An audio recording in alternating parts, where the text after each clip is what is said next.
You're listening to From a Certain Point Askew, the only Star Wars podcast to treat you to our own askew stories, but always failing to get them out on time. Happy May the 4th, everyone. I'm Darth Matthius, here all alone, just to set up this special episode, our 4th volume of From a Certain Point Askew stories. For those who don't know, this is our take on those great From a Certain Point of View books, only our stories tend to be a bit more childish, immature, and mostly not safe for work. Kind of like our regular show, but in a more structured format. Anyway, a reminder, go to FromACertainPointAskew.com for everything about the show. You can reach out to us at FACPAPod@gmail.com, and you can leave us a voicemail at 1-678-322-7277. We'd also love a podcast review if you're not busy, but I mean, it's cool. We're just glad you're here. Okay, time for our stories, of which we have 3, although one is broken up into 4 parts, so it's pretty long. Might want to stick around for the end credits. We also mixed in some really great product advertisements that you might want to check out as well. Also, more information on the story writers and the voice actors can be found at the end. Thank you to all involved who helped make this happen.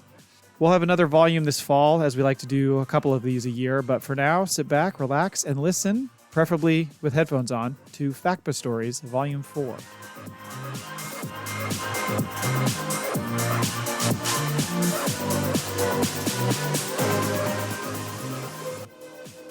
Part 1. Chapter 1. My dinner with the Emperor. It started like all bad decisions do, with a cryptic HoloNet message that didn't get intercepted by a planetary blockade. No sender, no encryption, just 4 words. Dinner. The Emperor requests. Now, when you're one of the hosts of the Outer Rim's most surprisingly influential podcast, a sweaty blend of philosophy, bantha shit jokes, and post-imperial trauma recovery, you get your fair share of fan mail. Some of it's from actual fans, most of it's from bounty hunters correcting your pronunciation of Zabrak. I assume this message was just another listener trying to sell me black market lightsaber crystals or argue that Order 66 was a false flag. That is, until my datapad rebooted itself, my carbon monoxide detector started playing the Imperial March, and the Death Trooper showed up at my door with a bottle of spotchka and a politely veiled death threat. My girlfriend told me not to go. My co-host said, "We'll either get a great episode or become a Sith cautionary tale." Both valid points. After several days of questionable travel decisions, chemical improvisation, and events, the details of which are currently being scrubbed for liability by both my editor and the Imperial Legal Corps, I'm contractually obligated to say only this. We arrived. Changed. Scarred. And somehow still eligible for media credentials. I abandoned my usual attire, branded tee and slapball shorts, figuring the Emperor wasn't a knees-out kind of guy, and instead donned a traditional Chandrilian formal outfit, a layered ensemble of tan and green silk, reminiscent of the refined attires seen at Chandrilian ceremonies. The garments, while elegant, bore the iconic weight of being crafted in Gamorrean sweatshops, a detail that didn't escape me. Perhaps out of some psychological guilt, I draped a dark cape over my ensemble, hoping to obscure both the opulence and the origin. Upon arrival at the Imperial Outreach and Hospitality Center, a repurposed separatist embassy, now exuding the sterile charm of Imperial design, we were promptly greeted by dark troopers. Our datapads were confiscated, our retinas scanned, and we were handed moist towelettes. The scent of burnt ozone, authoritarianism permeated the air. As we navigated the lobby, adorned with grandiose paintings depicting Imperial victories, a euphemism for well-documented atrocities, it became clear that I would be interviewing the Emperor alone. Matthius, ever adaptable, had already set his sights on an Imperial director who was making a conspicuous entrance in his pristine white uniform. Matthius, intrigued by the director's aura of bureaucratic menace, decided to pursue an interview with him instead. I was then taken into a room to wait. And then he entered. Not with fanfare, no choral chanting, no force lightning cracking in the background like a WWE entrance. Just slowly shuffled in like the universe's most decrepit chiropractor. Robes so black they absorbed joy. Skin like he'd been sucking on kyber crystals. Smile like he practiced on a taxidermy tutorial. "Welcome," he said. "I've heard your voice." For a moment I was flattered. Genuinely flattered. The Emperor listens to me? Then the nausea set in and I remembered he also listened to the Senate right before he dissolved it. Chapter 2. Appetizer. The arrival. The dining room, or chamber of cordial manipulations, as I'm sure it's called in some Sith interior design catalog, wasn't as intimidating as I expected. No giant Sith murals or tortured souls screaming in the walls, just elegant, minimalist decor, like someone let a serial killer design a core world spa. There were candles, real ones, a massive obsidian table, and chairs so unnecessarily tall I felt like a Jawa at a Senate debate. The Emperor gestured for me to come sit across from him, which I did with the kind of politeness that only comes from being slightly afraid someone's going to liquefy your spine with their mind. "Please," he said, with the same tone you'd use to coax a rancor into a kennel. "Eat. Talk. Let us share ideas." Share ideas? From a certain point of view, that sounded noble. Enlightened, even. From another, more accurate point of view, I was about to be psychologically dry-humped by the architect of a galactic genocide while nibbling on something probably endangered. A silver-plated droid rolled in with the first course. Pickled Andorian liver wrapped in thin strips of roasted nerf fat. A delicacy. Also a war crime, probably. "Do you enjoy exotic cuisine?" he asked. "Sure," I said, "as long as it doesn't stare back." He laughed. Or at least I think that's what it was. It sounded like a dying speeder engine crossed with a disappointed sigh. As he delicately sliced into his liver, no utensils, just a tiny vibrating Sith dagger that I'm 80% sure doubled as an execution device, he began to tell me all about his love of culinary diplomacy. "Food," he said, "is how you convince a species you've conquered them. With grace." I nodded. I do that when I don't want to get force throttled. He talked about how he once brokered a peace treaty over roasted Minok, and how Mon Mothma once complimented his sautéed dewback flank before trying to ridicule his politics. He made tyranny sound like a tasting menu.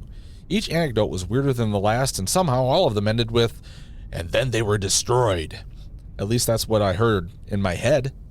I began to wonder if the liver was a test, like if I refused it, I'd get vaporized. If I liked it, I'd get promoted. To what? I didn't know. Probably minister of podcasts and propaganda. Catchy.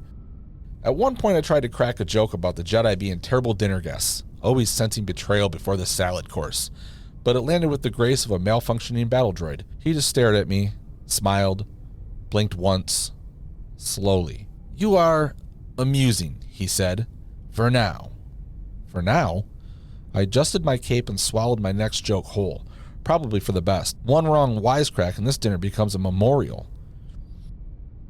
Chapter 3. Entree. The conversation. We were 3 bites into what I was assured was clone-free bantha sirloin when the Emperor, who had thus far been the unsettling picture of polite evil, decided to get real. "You know," he said, dabbing the corners of his cracked leather lips with a napkin made of what I'm sure was actual Senate parchment, "people misunderstand power. They think it corrupts, but it's not power that corrupts, it's the weak pretending to be strong." And just like that, the steak got harder to chew. This was no longer dinner. This was the part of the horror movie where the killer monologues before plunging the knife, and I was nodding like an idiot, pretending this wasn't the single darkest TED Talk I'd ever attended, complete with mood lighting, corpse-level charisma, and a meat dish that I was starting to think might have once been named Jerry. He kept going. "The Jedi," he said, sneering like they'd all ghosted him on Space Tinder, "believed in restraint, in balance, as if the universe isn't naturally cruel, as if nature doesn't favor the predator." He sipped his wine, blood red, obviously. Actually, it would have been hard to convince me it wasn't actual blood. "They feared me because I refused to pretend. I told the truth. I offered security. And they branded me the villain." I wanted to interject. I wanted to say, "Yeah, but you did melt your own face with lightning while screaming unlimited power like a space crackhead." But I didn't. I smiled. I nodded. I chewed. I mentally drafted my will, just in case Matthius didn't get mine completed on the rather benign trip from our outer rim. And yet, damn it, the man was good. In the way your ex was good at arguments, even when they were definitely sleeping with your cousin. He had the snake charmer cadence, this soft, unwavering, totally has a knife under the table way of speaking that makes you forget he once blew up a planet just to make a point. "You speak to the people," he said, with a wave of his gnarled hand. "They listen. That makes you dangerous." Me? Dangerous? I was a podcaster from some Outer Rim dustball whose most controversial take was saying that the Jedi Order collapsed because of pent-up sexual aggression. They bottled it up until judgment got sloppy, and whenever one of them cracked, the council just quietly reassigned them to a new temple. A real nothing to see here strategy. Now I'm apparently some kind of thought leader according to the actual space devil. I enjoy your perspective, he said, lingering on the word like it was radioactive, from a certain point of view. I laughed, not because it was funny, because it was either that or crying to my Blue Bantha Bourbon. Yes, I brought my own. I'd already had my guard down too much digesting the food. I'd rather pick my own poison when it comes to my drink. You know, he said, leaning in, you and I aren't so different. And that's when I realized I was in hell, not the fire and brimstone kind, the dinner party kind, the kind where you start to see how monsters justify their menus, and the scariest part isn't the lies, it's how reasonable they sound when spoken softly by someone who truly believes them. Chapter 4. Dessert, the revelation. The dessert arrived under a chrome dome with just enough ceremony to let me know I wasn't leaving without a pitch. The droid waiter rolled in like it had something to say about my credit score, lifted the dome, and there it was, a pale, quivering mound of something called Sith pudding. The color was somewhere between old bone and fresh regret. It wobbled, it shimmered, it might have moaned. Do try it, the Emperor said, eyes twinkling like he'd poisoned it himself. It's made from a rare root that only grows in the shadows of destroyed temples. Of course it is. I poked it with a spoon and half expected to flinch. It didn't. It just absorbed the spoon like a guilt sponge. Then he leaned in, palms together, elbows on the table like a dad about to tell you why your blurg's going to that big farm in the sky. I brought you here, he said, because I believe in influence. You have a voice, a connection to the common creature. You speak their language. You understand their fears. That's generous, I said, trying to breathe through my nose so dessert wouldn't crawl in. He nodded. I listened to your transmissions. You're quite human. I didn't know if that was a compliment or a warning. Probably both. I'd like you to consider a partnership. There it was, the death-sized shoe finally dropping. We don't usually take sponsors, I said, trying to lighten the mood. We recently had a falling out with Tatooine Waste Solutions. Contract negotiation soured over suggested credit increase. He didn't laugh. He didn't even blink. I'm offering more than credits, he said. I'm offering clarity, security, the chance to shape the narrative, to free the galaxy from chaos through curated content. Holy shit, he wanted a podcast. You want me to be a mouthpiece? Not at all, he said, smiling like a Jedi temple guard who moonlights as an inquisitor. I want you to be yourself, but with better alignment. Better alignment? That's what tyrants call it when they're about to jam your ethics into a trash compactor. I'll need to think about it, I said, swallowing another bite of pudding out of sheer panic. It tasted like burnt truth and subtle blackmail. Of course, he said, waving a hand as if dismissing gravity. Sleep on it. Dream of peace. Dream of peace? I'd be lucky to sleep again before Life Day. He smiled, not warmly, more like the way a snake smiles when he knows you're standing on the trap door. Chapter 5. Digestive. The departure. The Emperor stood, which is to say he levitated into a standing position like the air itself was contractually obligated to hold him up. The table retracted into the floor, the lights dimmed, and the Sith pudding let out a sigh of relief. I assumed I could go now, maybe escape with only mild emotionally scarring and some awkward Force-related bloating. But no, he walked me out. Through a long corridor of red-lit stones and silence. No guards, no droids, just him, his robes whispering across the floor like they had secrets to tell, and me, silently reviewing everything I'd ever said on the podcast about government overreach, and whether it was admissible in a war crimes tribunal. I'm glad we did this, he said, as if we just finished brunch on Naboo and not a 4-course gaslighting festival. You're more reasonable than I expected. Thanks, I said. You're more three-dimensional than your public image suggests. Which was true. I'd always imagined him as more of a Saturday morning cartoon villain. Cape, lightning, screams of eternal damnation. But here he was, soft-spoken, polite, genocidal in a kind of pep talk at your funeral kind of way. We stopped at the docking bay. My chartered ship waited in a private hangar tucked between 2 Lambda shuttles and bathed in the cold, overhead glow of polished control grids and high-ranking indifference, the kind of place that didn't echo when you screamed. The ship itself looked exhausted. Its hull bore the streaks of 1,000 desperate reentries, and the interior still glistened faintly with the unidentifiable sheen, a tacky, half-dried residue that smelled like citrus and the salty shores of Mon Cala. I didn't remember smelling anything. The past few days have been a blur with all the traveling, and I absolutely didn't want to trace back to its origin. Let's just say the interior, much like our travels, had been compromised ethically, chemically, and probably biologically. Matthius was across the hangar now, near the speeder, locked in what looked like a tender farewell with Director Krennic.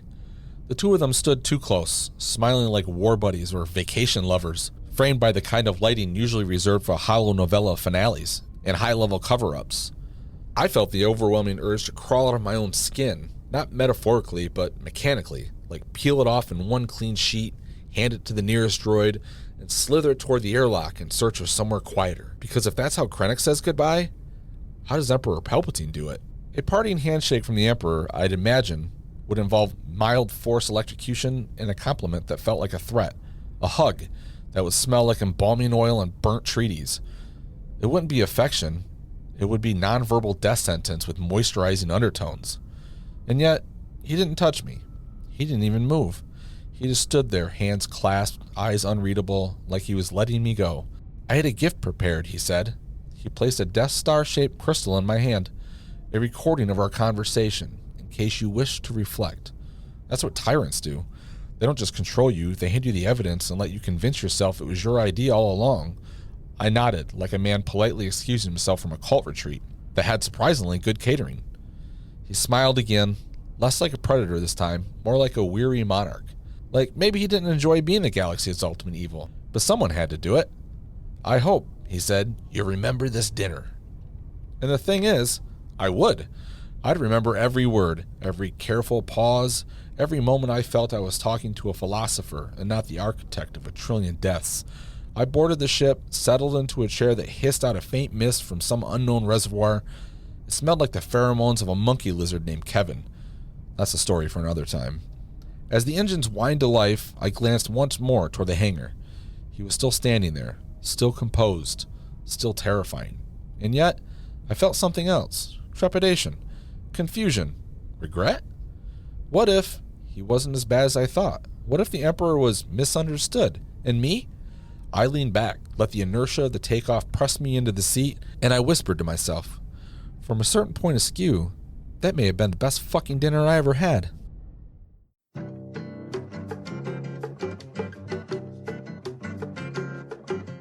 In a galaxy, far, far away, someone, somewhere thought, you know what Star Wars is missing? Alcohol. And not just any alcohol, Blue Bantha Bourbon.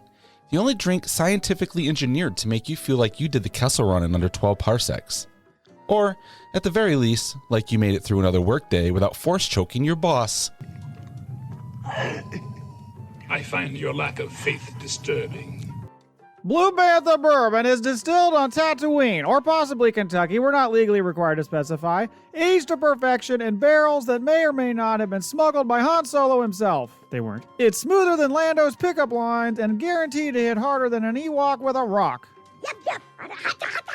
With hints of charred Wookiee oak, Torguda spice, and a subtle regret of watching the Star Wars Holiday Special, Blue Bantha Bourbon is perfect for smugglers looking to unwind, Jedi questioning their life choices, Sith Lords planning their next hostile takeover, and you, a regular person just trying to get through another family dinner with your uncle who thinks Jar Jar was underrated.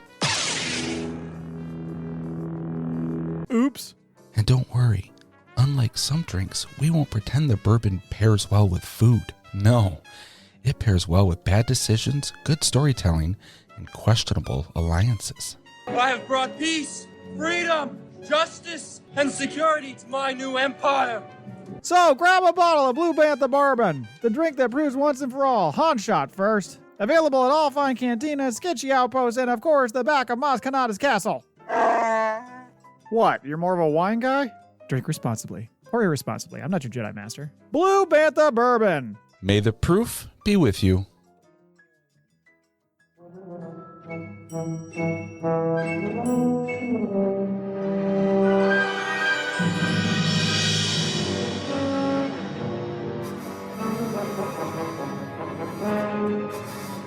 Majordomo's Monday Morning Meetings, Episode 2. It was Monday morning again. The suns of Tatooine had barely rolled over the dunes, and already the air outside was hot enough to blister ambition. Inside the palace, however, the air was cooler. Not because of working ventilation. Jabba still refused to approve the install contract, but because it was heavy with dread, mostly Bib Fortuna's. Bib entered the throne room the way a man enters his own funeral, cautious, quiet, and with a spreadsheet. His steps echoed against the stone floor, each one a painful reminder that he was indeed still employed. On the dais, Jabba the Hutt lounged like an overlord god. In his lap sat the partially decomposed upper half of a Twi'lek skeleton, the skull wrapped in a dusty synthetic wig that had seen better centuries.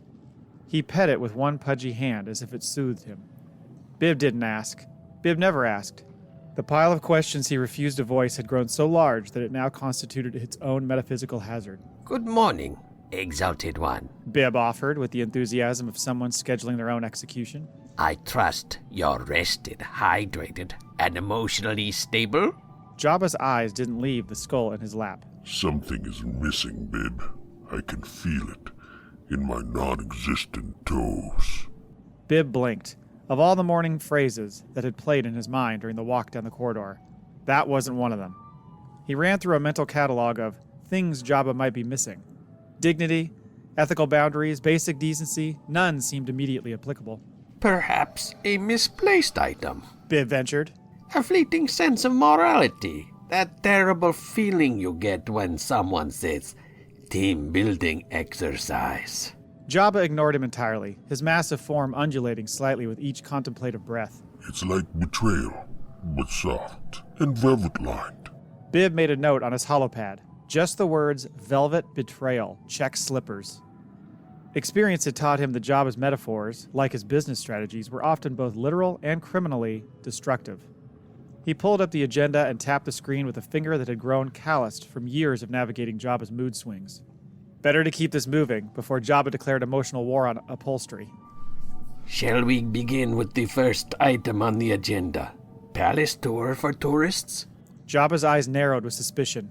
Is this the ghost thing again? No. Well, yes, eventually. Bib straightened his robes, a nervous habit he developed shortly after his first meeting with Jabba 3 years ago. But mainly it's a revenue opportunity. Seasonal demand. Visitors want immersive experiences. Trapdoors, screaming, the full palace effect. We capitalize. The massive hut shifted on his dais, sending a small cloud of dust into the air.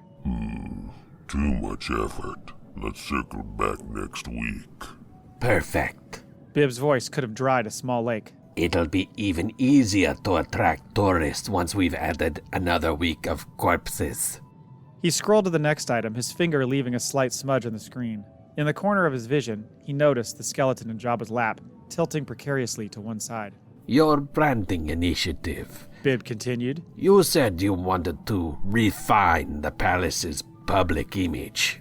Jabba perked up, his enormous body quivering with what might have been excitement in a less gelatinous being.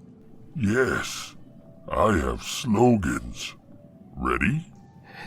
Emotionally, no. But proceed. Bib positioned his fingers over the holopad, preparing to document whatever linguistic atrocity was about to unfold. We take walk-ins, hostages, and bribes. Bib's fingers hovered over the keys. Strong. Possibly actionable? Fear, flavor, family. Jabba's second offering was delivered with the smugness of someone who believed they'd just coined the next galactic catchphrase. Are we a spice cartel or a fast casual dining chain? Bib asked, his head tilted slightly as he tried to envision the slogan plastered across the palace entrance. Jabba waved a dismissive hand, sending a waft of something that smelled suspiciously like 3-day-old bantha steak in Bib's direction. New favorite, Tatooine's #1 slumlord, oozing respect since 4 BBY. Excellent. Bib said, typing quickly. I'll contact the merch team. See if we can print it on something that doesn't stain. Also, unedible wafers for the kids. Bib's expression didn't change, but somewhere deep in his psyche, another small piece of his soul withered and died. Naturally. Nothing builds brand loyalty like ingestible propaganda. He scrolled to the next item on his list, his movements slightly more mechanical than they had been at the start of the meeting. The burden of competency in a palace full of lunatics weighed heavily on his shoulders. We've received another message from the Mos Eisley Homeowners Association. He announced, adjusting his collar as if preparing for a particularly unpleasant medical procedure. What now? Jabba grumbled, his free hand reaching for a snack from a nearby bowl filled with wriggling creatures that seemed less than thrilled about their career trajectory. Screams after sundown. The Ranker's digestive sounds violating audio boundaries. Bib glanced up from his notes. And apparently, someone filed a formal noise complaint about the Max Reba-Band's no-track Death by Baseline. That was a banger. Jabba's expression shifted to one of genuine pride, which on his face looked disturbingly similar to gastrointestinal distress. It shattered 5 windows and caused the Jawa to forget how to blink. Send them a gift basket. Jabba declared, his tone suggesting that he just proposed a reasonable solution rather than what would undoubtedly become the opening salvo in a neighborhood war. Bib hesitated. This was progress, or so he thought. The skeleton in Jabba's lap tilted a bit further, its jawbone now hanging at an angle that suggested posthumous judgment. Of course, perhaps some fruit or a floral arrangement, a nice car. Thermal detonators, a live Minoc, Reba's baseline on vinyl. Bib navigated this conversational minefield with the expertise of someone who'd stepped on far too many metaphorical mines in the past. I see. A bold mix of aggression and acoustics. What would you like the card to say? Thanks for the feedback. Now duck. Powerful, poetic. Bib's fingers tapped frantically on the holopad. I'll ensure the sentiment is preserved in translation. He made a note. Send polite fruit basket. Send real basket to Rancor as enrichment. The double enrichment wasn't a typo, but a sad acknowledgement that even the Rancor's toys needed emotional support in this place. The meeting continued, each agenda item another step in Bib's daily dance with absurdity. He tightened his jaw as he prepared for the next point, already aware of the headache forming behind his eyes. We have opened the new bounty hunter suggestion box. Early feedback is mixed. Jabba's eyes gleamed with curiosity that bordered on malice. Read them. Can we get better dental coverage? Half of us are chewing with wires. Bib read, his tone flat. Why does the slime shower turn on during meetings? And please stop referring to interns as emotional bait. Tell the dentist to promote the intern fire the slime. Jabba's solutions came rapid fire, each one more nonsensical than the last. Sir, respectfully, we need bounty hunters. Bib's voice took on a note of genuine concern, an emotional slip that he immediately regretted. They're already unionizing under Dengar's leadership. Ugh, not Dengar. He smells like regret. Jabba shifted uncomfortably, causing the skeleton to slide further down his massive form. Regardless, if we push too hard, they walk. Then we hunt them. Ooh, meta. Jabba grinned, revealing teeth that had seen things best left undescribed. A circular business model. Very innovative. Bib's sarcasm was so dry it could have preserved meat. Before they could delve further into the economics of hunting one's own hunters, the mechanical whir of servos announced a new arrival. KSN-1P buzzed into the room, all limbs in panic, his metal frame carrying the dents and scratches of a droid that had survived far too many emergency situations. Status update. Your slippers are missing. Gamma-class security breach. K-Snip's voice modulator cracked with anxiety. Gamorrean footprints detected near the velvet chest. The betrayal. Jabba gasped, as if someone had just informed him of a galactic tragedy rather than missing footwear. Sir, with respect. Bib's patience was visibly thinning. You do not have feet. Metaphorical ones, Bib. Jabba glared with the intensity of a dying star. Legacy footprints. K-Snip, apparently unaware of the tension, continued his report. Also, Robe Man from last week, still loitering at the front gate, asks if you have a moment to talk about the Force. Another voice solicitor. Tell him I already tithed. Actually, I fed the last evangelist to my emotional support Rancor. Jabba waved dismissively, accidentally dislodging the skeleton from his lap. It clattered to the floor in a manner that would have been disrespectful to the dead if the dead in question hadn't already endured the indignity of being a hut-slap ornament. We'll pencil him in for never. Bib made another note, wondering briefly if his job description had ever actually mentioned managing religious solicitation. The skeleton lay forgotten on the floor as Jabba moved on to his next obsession. And what about my memoirs? When do I begin my literary conquest? Still compiling ghost writers, sir. I'll bring you options next week.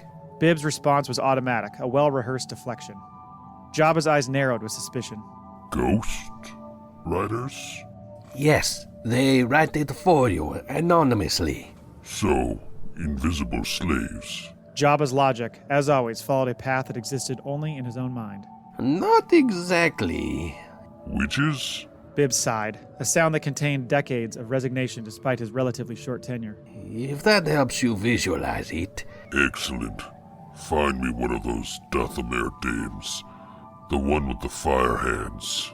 Jabba's enthusiasm was palpable and deeply concerning. She can ghost my chapters. Of course. A haunted stylist with narrative flair. Bib's facial expression remained professional, though his inner monologue was screaming at a volume that would have made the Max Rebo band envious. Here's what I've got so far. Jabba continued, oblivious to Bib's internal crisis. Chapter 1, How I Became a Hut of Influence. Chapter 2, Sarlaccs I Have Known. Chapter 3, A Steamy Affair with a Zeltron Merchant Princess. Ah, the romance chapter. Bound to move units. Bib's words were carefully chosen to avoid the vomiting that threatened with each syllable. Sex sells, Bib. Jabba grinned, a sight that had been known to make hardened criminals reconsider their life choices. I look forward to the arduous editing process. Bib's face remained completely expressionless, a skill he'd perfected through countless meetings exactly like this one. You'll have to buy the book like everyone else, Bib. Naturally. Obviously. I'll be racing for the pre-order. The meeting, like all nightmares, eventually had to end. Jabba shifted his massive form, sending small vibrations through the floor. I'm late for breakfast. If I don't eat soon, someone loses a limb. Another Monday miracle. Bib muttered, already mentally composing the incident report he'd inevitably have to file. I feel accomplished. Jabba declared with the satisfaction of someone who believed they just solved interplanetary peace rather than terrorized their staff for an hour. I feel like emotional roadkill. Bib's admission was quiet, meant more for himself than anyone else in the room. K-Snip, who had been hovering nervously by the exit, piped up. Should we address the Rancor's recent modern dance phase now or later? Later. Much later. Bib tucked his holopad under his arm and made his exit, careful to step around the forgotten skeleton on the floor. As they departed, somewhere in the depths of the palace, the Rancor executed a perfect pirouette. A trapdoor opened with a rusty groan. Someone screamed with the practiced terror of a person who had been falling through trapdoors for years. And in a corner of the throne room that no health inspector would ever approve, Max Rebo hit a jazz chord that shouldn't exist in this or any other galaxy. Another day in Jabba's palace had begun. The universe shuddered slightly and moved on.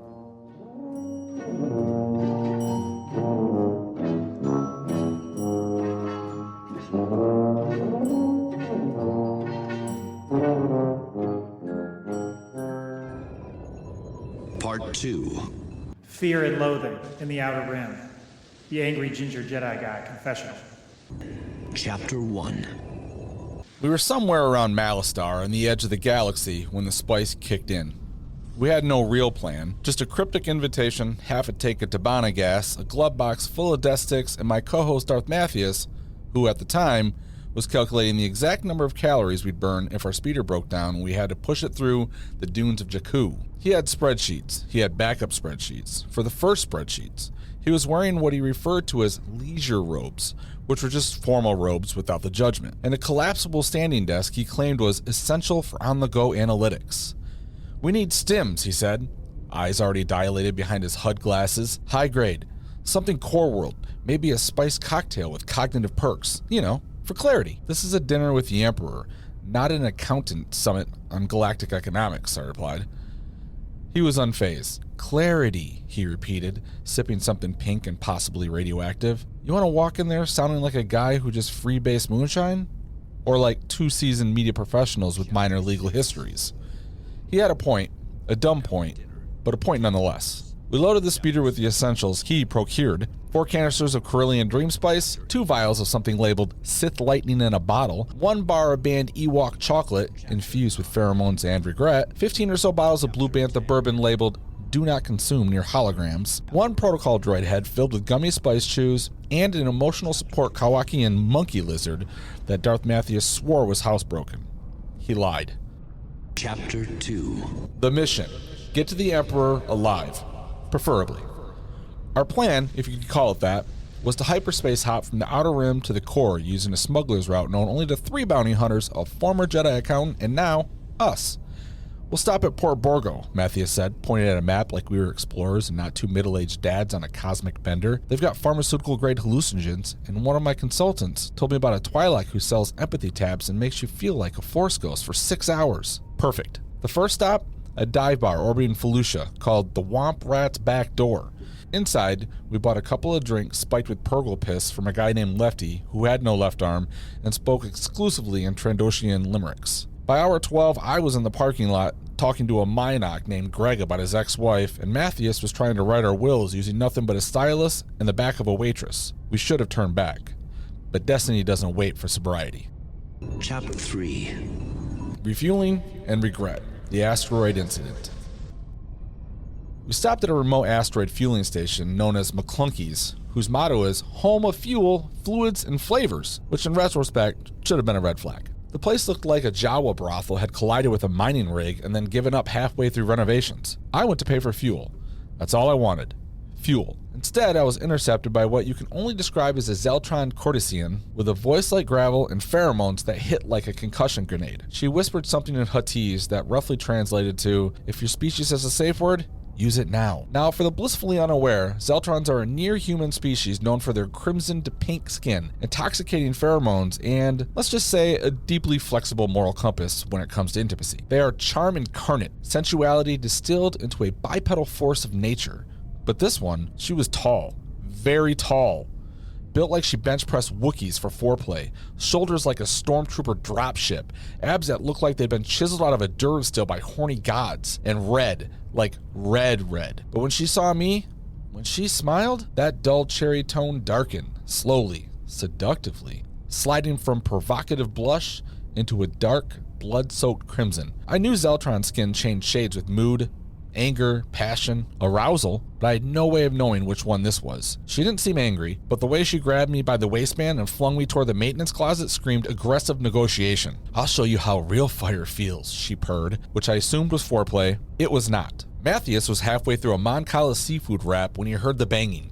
He ran toward the noise, only to find me mid-coitus with a sentient predator whose thighs were crushing the will to live out of me like a malfunctioning trash compactor. What is happening? He yelled, mouth still full. Help me! I yelled back, one boot lodged in a ceiling panel. What followed was an act of emergency extraction I can only describe as grossly heroic. Matthias grabbed me by the wrists and tried to pull me out of her Sarlacc-like nether region, but the suction was, scientifically speaking, ungodly. We slipped, we fell, someone screamed, probably me, definitely me. We emerged 15 minutes later, drenched, defeated, and spiritually hollowed out like 2 guys who just crawled out of a Rancor's uterus. We were in desperate need of a back to scrub down. The ship was refueled, our dignity was not. The Zeltron gave us a wink that haunts me to this day. Did you pay her? I asked, soaking in fluids I didn't dare identify. Matthias checked his pockets. We don't have enough credits between us for a complimentary napkin. So we left. Fast. So fast that the nav computer screamed at us for skipping pre-launch checks. So fast I nearly forgot my left boot. So fast that I think I climaxed again. Chapter 4. The Descent into Madness, or Coruscant, I forget which. We were days late, possibly weeks. Time had become theoretical. At some point we ended up on Coruscant, where Darth Matthius insisted we stop at a political art gallery curated by former senators turned performance clowns. I think I cried during a piece called Order 66, but it's a ballet. We got matching Sith tattoos from a droid named R4NK1. He said, "This one screams and you lie." Mine has not shut up since. When we finally stumbled into a hotel, the surreal weight of what we were about to do hit us like a low-grade stun blast. Tomorrow we would sit across from the Emperor of the Galaxy and try not to throw up, pass out, or accidentally ask him if he moisturizes. Suddenly, the road trip, the space-fueled Zeltron-haunted spiral of poor decisions, felt like the easy part. We agreed without much discussion to split the remaining travel snacks, retreat to our rooms, shower off the sins of the Outer Rim, and regroup for a sober, tactical dinner to finalize the game plan for tomorrow's interview. Unfortunately, remaining was generous. We had half a spice gummy shaped like Yoda's head, a warm bottle of Blue Bantha Bourbon, and 3 questionable pills that Kevin had been sleeping on for 6 hours. We divided it democratically, which meant I took 2. Kevin, not to be outdone, was vibrating with what I can only assume was either rage or advanced gastrointestinal distress. He climbed the chandeliers, swinging from fixture to fixture, shouting what sounded like an ancient Sith dialect before finishing the conversation in a very loud, very basic, "Criff you!" The dining hall froze. Children dropped their utensils. An old Ithorian clutched his pearls. Kevin took the opportunity to carpet bomb every table he swung past with the kind of precision that suggested he'd been trained by the 501st. In a weird way, it felt like a breakup.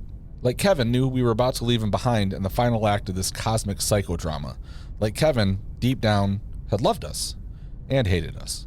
If it weren't for the diary I'd started back on Felucia, none of this would have been properly documented. Luckily, foresight and a deep distrust of Matthius had been on my side. Matthius would never admit to any of it. Not the Zeltron, not the Spice Rampage, not Kevin's war crimes. His lady friend still thinks he's a mild-mannered corporate drone who gets high on budget reports and quarterly bonuses. History, therefore, would be told entirely from my very specific point of view, which, while subjective, is still about 50 parsecs closer to reality than whatever story he'll tell in couples therapy.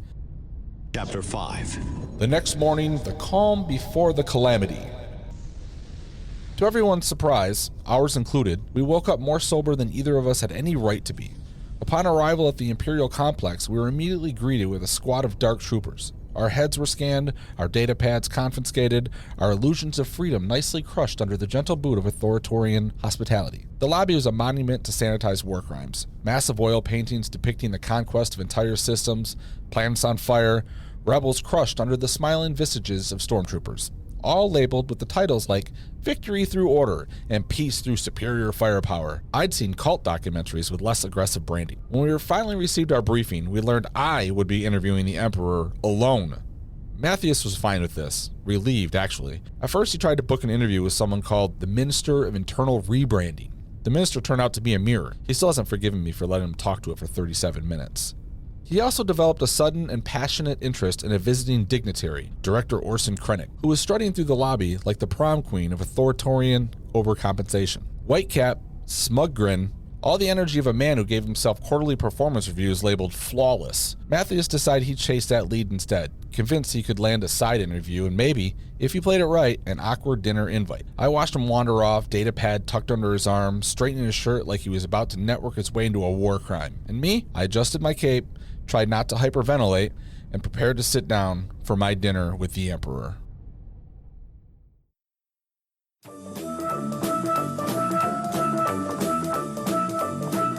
May the 4th, a day of celebration, a day of reflection, a day where grown adults call in sick to marathon Clone Wars episodes and justify why midichlorians weren't that bad of an idea.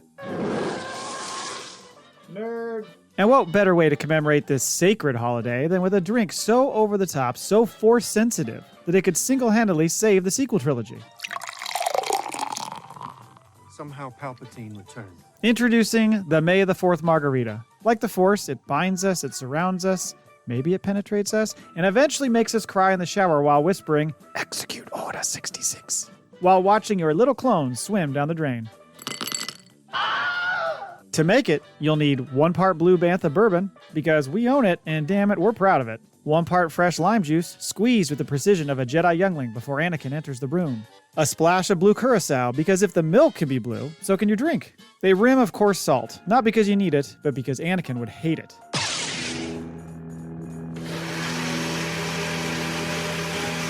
The May the 4th Margarita is not for the weak. Side effects may include screaming, "This is the way," at your Uber driver, buying another replica lightsaber you absolutely do not need, attempting Jedi mind tricks on your boss, which will not work, and in extreme cases, defending the Rise of Skywalker.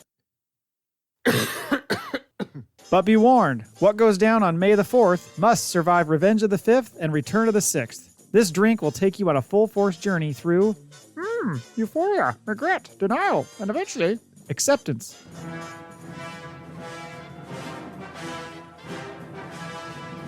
So raise your glass, take a sip, and celebrate May the 4th the way it was meant to be. Loud, unnecessarily dramatic, and with absolutely no regard for personal responsibilities. Drink you must, survive you may not. Blue Bantha Bourbon is not responsible for lightsaber duels in parking lots, poorly executed Yoda impressions, or any tattoos obtained after the third drink. May the proof be with you. The May the 4th Margarita, because this is the way to the floor. Part 3. Fear and Loathing in the Outer Rim, the Darth Matthius Confessional. I didn't want to go. I had a backlog of spreadsheets, 2 sons arguing over who gets to be the lead consultant this fiscal quarter, and my lady friend was expecting me to attend our monthly couples sabacc night. But when the Emperor himself sends your podcast partner a dinner invitation via encrypted HoloNet with a blood-sealed RSVP, you go. Ginger, as always, was giddy and under-medicated. He promised this would be professional. Said it was a business trip. Packed exactly 0 pants and a small duffel bag filled with illegal substances and emotional trauma. I'm not sure how he was able to secure so much in such a short notice, and had I known, I'd likely have found a way out. We'll make memories, he said. We'll make bail, I muttered. Chapter 2. Spreadsheets and spice balls. We left in a rented speeder that smelled like a damp Wookiee on Mustafar and sounded like a dying Jawa with bronchitis. I brought the essentials: 12 backup batteries, 17 printed itineraries, laminated of course, 4 leisure robes color-coded to reflect my daily mood, a collapsible standing desk, and enough nootropic enhancers to keep a Rancor up through tax season. Jay brought 4 canisters of Corellian Dream Spice, potency level illegal even by Outer Rim standards, and that's saying a lot. Intended use, creative enhancement. Jay's words, not mine. 2 vials of Sith Lightning in a bottle. Packaging, unlabeled glass with do not shake warnings. Effects, involuntary truth-telling, brief omnipotence, and mild cardiac incidents. Note, Jay took 1 recreationally. Immediate regret ensued. 1 Ewok chocolate bar from the black market. Ingredients, cocoa, pheromones, traces of hallucinogens, and spiritual regret. Label reads, best enjoyed during mating season or existential crises. Note, I do not trust food that hums. 15 bottles of Blue Bantha Bourbon. ABV, unclear, possibly weaponized. Label, do not consume near holograms. Jay totally ignored this. Results, 1 blackout, 1 imaginary argument with a parking lot security Minoc. 1 protocol droid head, repurposed container. Contents, gummy spice chews, approximately 72 pieces. Flavor profile, unpleasant. Texture of betrayal. Side effects, temporary limb numbness, sudden dance impulse. Storage concerns, the head blinks, occasionally. Kowakian monkey lizard, named Kevin. Role, emotional support animal. Jay forgot to check no on tackle trunk monkey on the rental form. Reality, unhousebroken, chemically unstable, fluent in sarcasm. Behavior log, proficient in saying 3 words. Criff, me, and you. At a child. Aggressive, horny, pooped in my datapad case. And 1 thermal detonator, just in case. By noon, Kevin had humped the navigation console and eaten part of my sock. By 1 p.m., Jay was trying to hotbox the cockpit using a vaporizer the size of a B-2 ground mech. I created a new spreadsheet. Contingency plan, podcast emergency evacuation, and detox. We made it 6 hours before Jay challenged a Rhodian arms dealer to a drinking contest. He won, and then he lost. We were banned from that cantina before we even paid. Chapter 3. The drugs were talking back. I woke up naked from the waist down wearing a cape that didn't belong to me and a tattoo that spelled Sith Daddy in Aurebesh across my lower back. Jay was conducting a therapy session with a protocol droid that had clearly been lobotomized.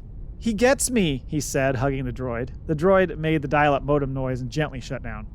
I checked my files, all corrupted. I checked my pulse, irregular. I checked our location, somewhere between Naboo and some hellscape moon called Florida. Jay was trying to record a podcast intro using a glowing orb he swore was alive and editorially objective. Kevin had eaten my emergency pants. Chapter 4. The incident at the Womp Rat's back door. By the time we hit Felucia orbit, things had already escalated. Not catastrophically, just uncomfortably. Enough that I felt compelled to record a holo message for the family. Just a status update to let my consultants and lady friend know I was still alive and not being held hostage in the cargo bay of a spice freighter. Not yet, anyway. I kept it brief, neutral tone, simple. Hey, just checking in, everything's going smoothly, we're staying hydrated, rotating shifts, keeping receipts. Technically, all true. Then I may have accidentally gone off script and added, Jay's been really leaning into the local culture. Which is how I chose to summarize the moment I found him having a heart-to-heart with a parking lot Minoc named Greg, who was chain-smoking death sticks and crying about his ex-wife. Not the first moment that technically only happened in Jay's head, and it won't be the last.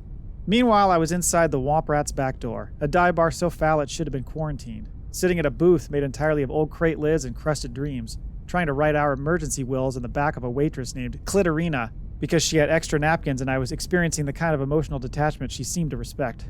I hadn't intended to take anything. I was just there to observe, collect data. But Lefty, an armless bartender who spoke only in Trandoshan limericks, offered me a drink. Something with Melu Run fruit. He added rather pridefully that it had hints of Purgle piss in it, and in my defense, it was rude to decline. Besides, it's not like I swallowed it. I just held it in my mouth long enough to forget the taste of regret. And that's when Kevin lost it. I was back at the speeder, drifting aimlessly in and out of consciousness while Jay and Greg bonded over shared emotional trauma. And Kevin was pacing on the dashboard like a pissed-off stage mom. I told him to relax. He told me in flawless basic, "You criffing cuck, wait till I meet your lady friend." Whoa! I froze, because yes, I had mentioned my lady friend to Kevin during the Spice Gummy incident, and yes, I might have said some things, private things involving power converters and simulated choking scenarios, but mostly, I was shocked he was speaking in more than his 2 or 3 words. "Not now," I whispered, swatting at him with my datapad. He hissed, launched himself at the nav console, and started toggling the auto-jump settings with his tail. "Jay!" I yelled out the open hatch. "Hurry, Kevin's trying to take us from parked to hyperspace." Greg the Minoc gave me a slow nod of solidarity. I hated how seen I felt. Eventually, I calmed Kevin down with a half bag of spicy Nerf nuggets and a vague promise that he'd get to wear the captain's hat again once we cleared Borgo space. Jay climbed back in, like he hadn't just confessed his childhood trauma to a leathery parasite with boundary issues, and gave me a look like everything's fine. Everything was not fine. I, too, could now empathize with Greg. Maybe it was the Purgle piss. Thankfully, I'd already logged the holo message before indulging myself. And if anyone asks, Jay was the one who bought the empathy tabs. I just carried them. You know, for balance. Chapter 5. A late-night stop for a quick fill. The speeder and a Zeltron. Legally, I can't retell the Zeltron incident here. Not fully. I've logged it under sexual emergency, cross-species encounter, high spice involvement, level 9 trauma, and backed it up on an encrypted drive I'll burn before I die. What I will say is this. Jason was inside her. She was inside the Force. I saw colors not known to sentient beings. I tasted someone else's memory, and we never paid. Chapter 6. Reality collapsed at light speed. We crossed into the core worlds. Jason was twitchy. Kevin was pregnant. I was trying to convince a coffee droid to scan my retina for stress analytics. While I attempted meditation, Jay attempted to commune with the ghost of Mace Windu using a stolen Jedi holocron and a bottle of our FACPA exclusive Blue Bantha Bourbon. It worked. At least he thinks it did. I interviewed a Gungan politician who claimed to be Force sensitive, but turned out to be just extremely hydrated. I asked if he thought Palpatine was misunderstood. "Misa thinks he's complicated," he said. I nodded like that meant anything. Chapter 7. The dinner loomed. Jason was called in, alone. He left smelling like desperation and borrowed cologne. I stayed behind, first interviewing a stormtrooper who now writes poetry and cries when he sees sunsets, and then a director who was as flamboyant as he was intelligent. After 5 minutes together, he decided I was going to write his memoir. Later, I started editing the Fear and Loathing in the Outer Rim episode. All the files were just static, and a low, raspy whisper repeating, "Kevin isn't just a figment. Kevin is alive and pregnant." I don't remember what happened after that. I only know I woke up wearing a signed cape from the director, an Alderaanian tiara, and the crushing weight of unprocessed trauma.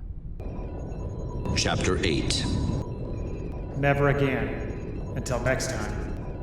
I returned home to my consultants. My lady friend kissed me like she knew something had changed. I showered for hours. And sometimes, in the middle of the night, I hear the Zeltron screaming, "You'll get a towel when I'm paid in full!"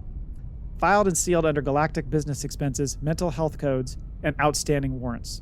By Darth Matthius, family man, data analyst, reluctant explorer, loath cat breeder, and podcast producer.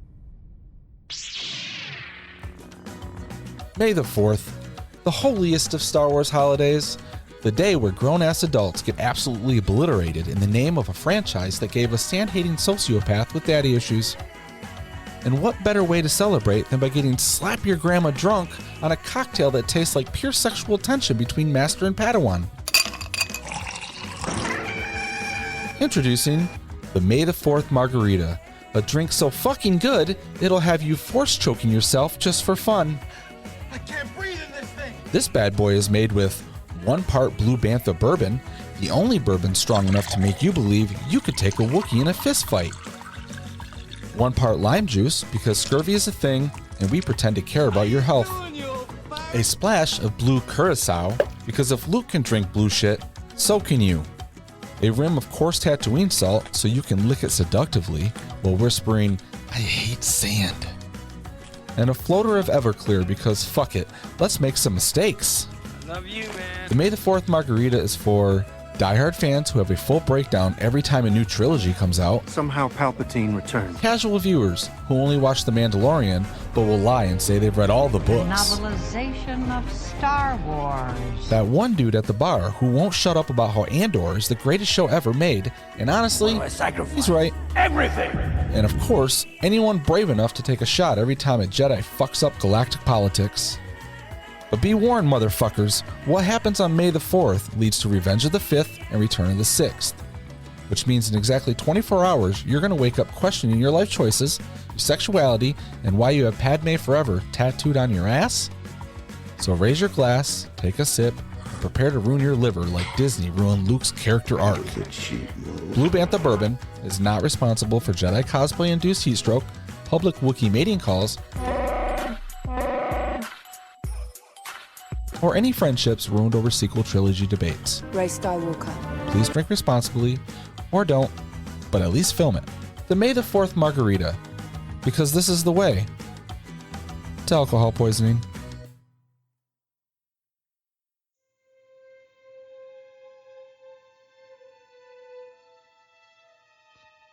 A moment's rest. He had been working for 14 hours straight. One quick break during hour 10 to use the refresher and take 1 bite of his Ronto wrap, which by then was nothing but an unappetizing mush. Opted instead for a rations bar from one of the Rhodian street vendors that had a cart outside City Hall before returning to his station. Another opportunity for recess crept up and he took it. He made his way through the underground passageway that connected Mayor Mok Shai's office with his staff's modest accommodations. He turned right on the first crossway that divided the tunnel in two and continued down the dimly lit corridor. Scarcely placed light sconces illuminated dust particles that permeated along the way. His green and gold tunic dragged on the floor, elevating an even bigger trail of sand behind him. He reached his destination and entered a code on the side panel. The door slid open, but he didn't walk in. He looked inside to take his accommodations. Memories of his youth and his parents' cottage, where the playroom was at least twice the size of his current dwelling, took over. He entered and made his way to a table at the end of the room and sat at the lone chair in the space. He removed its rings and placed them on a modest bowl with carvings depicting his family's Calicori artwork, which unfortunately he did not have. Carefully removing the headdress to avoid aggravating his Leiku, which had suffered from exposure to the twin sons of Tatooine during a weekend-long pod race competition hosted by the Hot Twins. Or was it during a gladiators match? It didn't matter. He wondered why Mok Shai's bothered entertaining the twins since he had promised Jabba the Hutt's old empire to the Pike Syndicate. A stinging sensation brought him back to the present. The headtails were visibly healed but were still sensitive to touch. A loose thread on the fabric of the headdress caught his attention. He pulled on it and revealed a damaged section. He thought about getting it retailored during his next work respite. The notion quickly vanished. His hand reached for a section on the wall, an indent from a poorly constructed edifice for anyone else who cared to notice. After pressing it, a secret panel lifted and he removed a frame mirror from inside. Made by a glassmith from Naboo, the wood frame from a rosher tree. The timber had been extracted from a 400-year-old specimen that fell during the Imperial invasion on the Wookiee planet of Kashyyyk. The lines across his face grew more noticeable as he saw his reflection in the mirror. Had the dual sons really affected him that much? He thought. The moisturizer he used to get imported from an off-world black market supplier ran out weeks prior. During the last shipment, Mayor Shais almost found out when the delivery drop was changed at the last moment due to a spaceport closure on Mos Espa. The fingers on his face pulled down the skin around his eyes. "That spy set wouldn't realize if he was missing 20,000 credits," he said out loud. He kept the Major's ledger and organized all of his finances, which he had taken advantage of by siphoning credits for all of his pumpness for years. He hadn't been able to find a local vendor with a proper balm for his facial needs. The powder he applied to his face at the start of the day was now unnoticeable. From another secret compartment, a bowl with water from a rare wellspring that kept its temperature even when removed from the source. Next to it, folded to represent a Shio bird, a cloth. From where exactly, he didn't remember. He dipped the cloth in the water, swirled it 3 times, and placed it on his face as he leaned back his head. A moment's rest. He rubbed the towel around his face to remove any residue left from the powder and to open his pores. Even in the outer rim you need to maintain appearances, he told himself. He wrung the cloth, and as he twisted, the water dripped on the clay floor, creating a small mud puddle. He looked around the floor and saw multiples of the same. A sound brought him back from his short break. It was a notification from the reception desk. "Audio only, no image," he said, as he had no desire to have someone see him in his current condition. "Speak!" The word came out more aggravating than he intended. Decorum must be kept. A male voice came over the holopad that was integrated into a small escritoire. It was a desk, but he preferred the more refined term. "Excuse me, Majordomo, sir." It was the City Hall desk clerk. "Sorry to bother you, but would you happen to know if the public lavatory can accommodate a Gamorrean?" He let the question hang for a few seconds before ending the call without a response. A ray of sunlight, the only natural light inside the structure, caught his eyes as it illuminated the area in front of him. He looked out the hopper's window on the top right side wall of the room. It had been sealed shut to avoid people from getting inside the mayor's residence. Or was it to avoid employees getting out? Accumulated sand on the outside now covered the bottom half of the window, where he now only saw passerby's footwear. He took a moment to pan around the room. He knew it was small, but today it felt smaller. He hadn't gained that much weight to now notice a difference. Was it always this constrictive? A low whoosh sound revealed a third secret cubbyhole, no bigger than 1.5 meters square, open, and out came a BD droid with the characteristic hobble. No one knew about the droid, and he would do all in his power to keep it that way. Maybe not a friend, but his only connection to a being he could trust. He thought, maybe that's what a friend is. The top part of the BD unit heads lifted on a hinge and revealed a small tablet and a stylus. He grabbed the items and pressed a key combination to unlock the datapad. It served various purposes. Right now he wanted to write in his journal. Yes, he could dictate the word, but he preferred the art of writing out his thoughts. A penmanship style he learned at the finishing school on Coruscant, the Orobesh lettering flows seamlessly when combined with logographics to express the feelings behind the words in context of the sentence and the author's emotions at the time of writing. Same as the droid, he wanted to keep this section of the datapad a secret. The writing disappeared almost instantly as it was saved in the BD's memory bank. Today's entry focused on a book he had read regarding teas and a special brand famous during the High Republic era. 57% oxidized green orange mountain tea. He was going to prepare it for the first time. "Droid, please read back the recipe." He didn't understand droid speak, but had modified the datapad to translate the bips and boops into basic. As an add-on, it could mimic the voice of the speaker if they had been in range of the BD's auditory sensors. He prepared the ingredients and left the kettle on a hot plate. He had to wait for the oxidation to mature, but if the timing was not right, the whole thing would collapse. He lit an aromatic candle to complete the mood. The initial walk into his room had him reminiscing on his home life. He scrolled through the tablet until he found the desired entry. "BD, please read entry 11-CH73. A letter he wrote but never sent. It was dated over 3 years ago. "Salutations, parents. My troubles have brought me to the outer rim world of Tatooine in search of employment as I look to acquire exposure in the practical preparations of council negotiations. I did not abscond my responsibilities in Coruscant, but I need to find my own path. I'll be honest, it has not been easy to secure a position that takes advantage of my abilities. Recruitment in these places is not bountiful, and activities that have high credit compensation are mostly unlawful.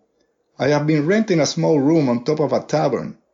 The locals are quite boisterous and make relaxation difficult. But all is not abrogating. 3 days ago, I was hired at City Hall as an aide to the mayor of the local town.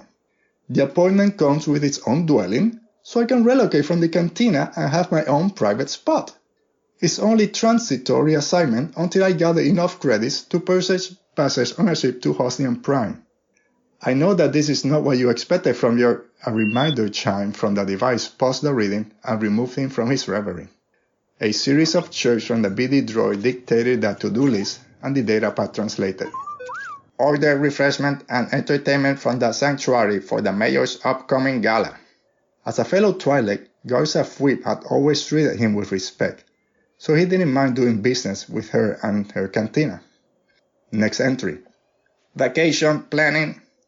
A return trip to his home world of Ithor, Major Mos Espa had ordered him to book the holiday. Knowing he could not do the same, he kept pushing this one further down the priority list. Sometimes spite was necessary. He stopped at the next entry as a mirthful thought crept into his head. It read, Speeder maintenance required. The mayor's speeders ran slower than a three-legged bantha. On the few, and yes, there had been few instances that he had been allowed to use it, he had been outrun by pedestrians or their personal hover chairs. The engineer that managed Hangar 3-5 at the Mos Eisley spaceport. She could tune it up. She could fix anything, he thought. What was her name? Yes, Peli Motto. He had met the human female a few months earlier during a stop to secure parts for a starship belonging to a visiting Corellian ambassador who liked to partake in spice and illegal gambling. BD, play Holo File 520. A rotating hologram of Peli Motto generated from the droid's photoreceptors. During that initial visit, a conversation was struck between the Majordomo and Peli regarding the various droids in her possession, while they waited for a Jawa to bring the necessary parts. He had no use for pit droids, but the BD by her side caught his attention. BD-72, she called him. After about an hour of waiting, he left with the ship parts and his own BD unit. Since his initial acquisition, he had purchased some mods from her to customize the BD unit to fit his requirements. He really should name the droid. As the image rotated, he focused on her curls, red like the Dune Sea during the summer sunsets. Oil slicks trickled from her fingers, reminding him of the black sand beaches of Lamu. He had visited once as a child and loved grabbing handfuls of the wet sand and watching it slowly drip from his fingertips back into the waiting obsidian grains below. He made a promise to himself that the next time he saw her, he would tell her his name. No more Major Majordomo, he thought. My name is the holopad under executor Bib, and an image appeared of a human male with long brown hair and mustache. He wore a black hat and a white shirt with a dark collar. He quickly waved a hand towards the BD and the hologram of Peli Motto vanished. Excuse me, Mr. Majordomo, sir. I said no video, he yelled, again not expecting the harshness behind his emotions to manifest in his speech. Sorry, sir, but it's an emergency. The Daimo, Boba Fett, and bounty hunter Fennec Shan are nearing the building.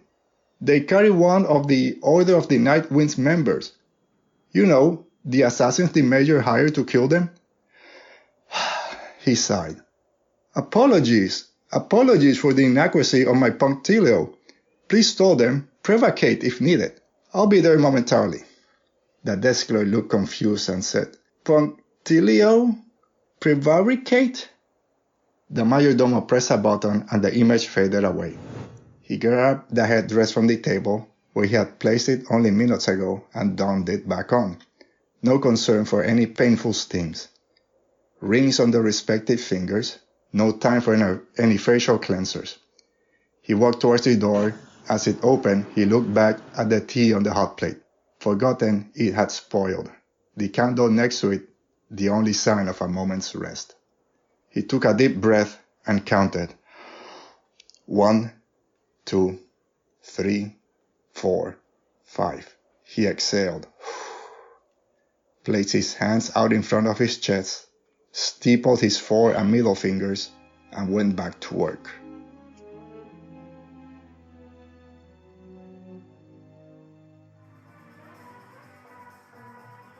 And there you have it. Some really fun and probably not canon Star Wars stories. Just to recap who made what, let me run through that really quickly. Dinner with the Emperor and the Fear and Loathing in the Outer Rim stories were all written by Jay and voiced by Jay and myself. Majordomo Monday Morning Meetings Part 2 was written by Jay and voiced by Dan, a.k.a. Chewbubba, and me as the narrator. A Moment's Rest was written, voiced, and narrated by Alberto Calderon from the Radio Rebellion podcast. Please go check them out if you haven't already. Alberto and Odie have a really fun weekly show, and you don't want to miss it.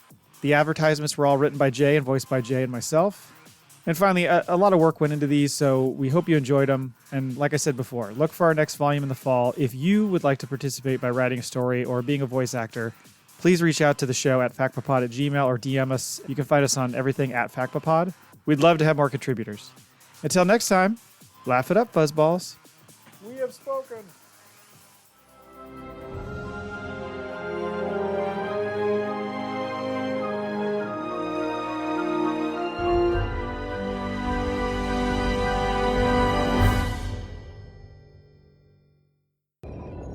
Part 4. We needed fuel. That was the mission. That was the only mission. I'd routed us to a mid-tier refueling station just outside the Colas Expanse, an asteroid facility known as McClunky's, which I assumed was just bad branding and not an ominous foreshadowing of the worst 15 minutes of my life. I was halfway through budgeting our next 3 jumps in a handy little color-coded spreadsheet called Operations and Optional Narcotics when Kevin jumped in the back, toweling off what I assumed was a heavy backsplash from the vac tubes from the smell that followed. Then I noticed Jay had wandered off. Again. Not unusual, mind you. His attention span is the galactic equivalent of a Jawa on meth. But this time there were sounds, wet sounds. Rhythmic, disturbing, like someone had spilled soup in a ventilation shaft and it learned how to moan. I followed the noise, muttering under my breath about professionalism and restraining orders as I took a bite from my Mon Cala seafood wrap. And that's when I saw it. That's when I saw her, a Zeltron, which for those of you without a subscription to Galactic Xenobiology Quarterly, is a species genetically designed to wreck marriages and erase common sense. She was 7 feet of muscle, lust, and moral ambiguity. Her skin had darkened from standard sensual red to something closer to freshly harvested Sith liver, and her eyes had the vacant glow of someone who knows they're the final chapter in your story. She had my co-host, pinned, inverted, screaming, "This is the way!" like a heretic in heat. I yelled, "Ginger, are you okay?" He turned to me, face sweaty, hair in disarray, and with a look that said both, "Send help and do not cockblock me." "I'm fine," he gasped, then moaned, then bit her shoulder. I leapt into action, not because I wanted to, not because I'm a hero, but because I'm a father, dammit, and I do not let my business partner get eaten crotch first by a Zeltron on bath salts. I grabbed his ankles, I pulled, he resisted. "I need this," he howled, voice crackling like a man spiritually mid-divorce. "Let me finish!" "You're being finished," I screamed. "You're being digested through your genitals." We struggled, I slipped, my spreadsheet tablet went flying, she moaned again, a moan that changed air pressure. Jason locked his legs around her torso like a dying man gripping a sex-positive crate dragon. And then, miraculously, she finished. Audibly, explosively. A wave of sweat, pheromones, and something I'll never medically identify exploded across the walls. The lights flickered, a nearby droid shorted out. I tasted sin.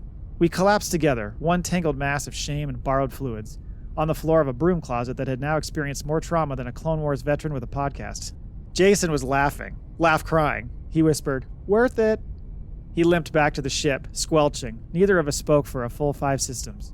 When I finally opened my mouth, all I could say was, "We didn't pay her." Jay, still dazed, stared off into space. "Hit me with that monkey poo again, Kevin?" She kept calling me Kevin. "Big Kevin," he mumbled as I helped him to his feet. We left, fast. Faster than the nav system could calculate. Faster than guilt. I logged the incident as accidental sexual encounter, non-reimbursable. I also finished updating my will.